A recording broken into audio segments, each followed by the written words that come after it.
सोनपुर नाम के गांव में नीरज नाम का एक आदमी दिहाड़ी मजदूरी कर अपने और अपनी पत्नी रजनी का पेट पालता था। एक रोज जब नीरज काम पर जाता है तो उसका मालिक उससे कहता है, अब से तुझे काम पर आने की जरूरत नहीं है। मुझे दुकान में इतना मुनाफा नहीं हो रहा कि मैं तुझे पैसे दे सकूं, इसलिए ये ले अपना हिसाब और चलता बन, चल। इसके बाद नीरज सारा दिन काम की तलाश में इधर उधर भटकता रहा, लेकिन उसे कहीं और कुछ काम नहीं मिलता। शाम को वो जब घर लौटता है तो उसकी पत्नी ने उसकी मनपसंद अंडा बिरयानी बनाई थी, लेकिन नीरज बिना खाना खाए ही सोने चला जाता है। ये देखकर रजनी उससे कहती है, सुनिए, आज आपकी मनपसंद अंडा बिरयानी बनाई है, आपने वो क्यों नहीं खाई? मेरी नौकरी चली गई और तुम्हें अंडा बिरयानी की पड़ी है। अब काम नहीं होगा तो घर कैसे चलेगा? आप खाने पर गुस्सा क्यों निकालते हो जी? काम आज नहीं तो कल मिल जाएगा। चलो उठो, अब ये गर्मा गर्म अंडा बिरयानी खा लो। नीरज को भूख लगी थी, इसलिए वो बिरयानी खाने बैठ जाता है। बिरयानी खाते ही नीरज रजनी से कहता है, वाह रजनी, तुम्हारे हाथों की अंडा बिरयानी में तो कमाल का जादू है। दुनिया के सारे गम पल भर में दूर कर दे, ऐसा स्वाद का नशा है तुम्हारी बिरयानी में। अरे तुम्हारे आगे तो दुनिया के बड़े बड़े होटलों में काम करने वाले शेफ भी फेल होंगे, मैं दावे के साथ कह सकता हूँ। हाँ। अपने पति के मुंह से ये बात सुनकर रजनी को एक आइडिया आता है और वो नीरज से कहती है, वैसे कह तो आप सच रहे हैं, मेरे मायके में भी सब मेरे हाथ की अंडा बिरयानी की तारीफ करते नहीं थकते थे।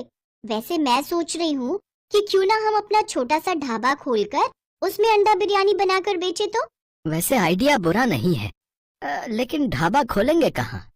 अरे आप मंगत राम से बात करो ना, उनका ढाबा कब से खाली पड़ा है। अगर हमें उनका ढाबा मिल जाए तो। हाँ, मैं आज ही जाकर उनसे बात करता हूँ। नीरज मंगत राम के पास जाकर इस बारे में बात करता है।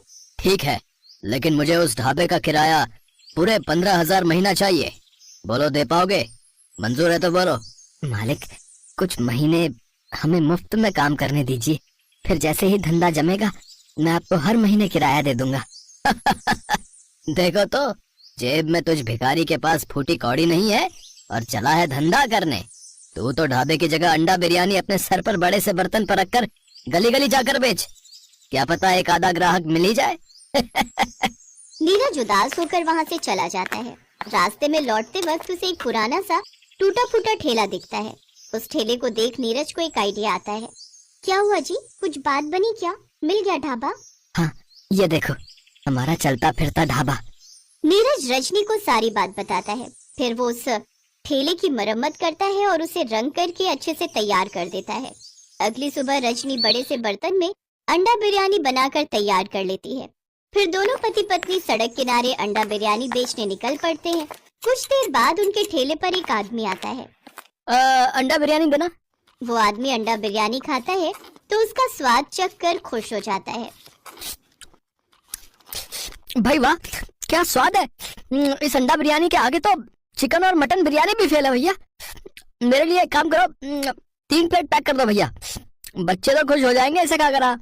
उस आदमी की बात सुनकर आसपास के लोगों की भीड़ लग जाती है और वो सब भी उस अंडा बिरयानी को खाने लगते हैं और सभी उसके स्वाद में खो जाते हैं।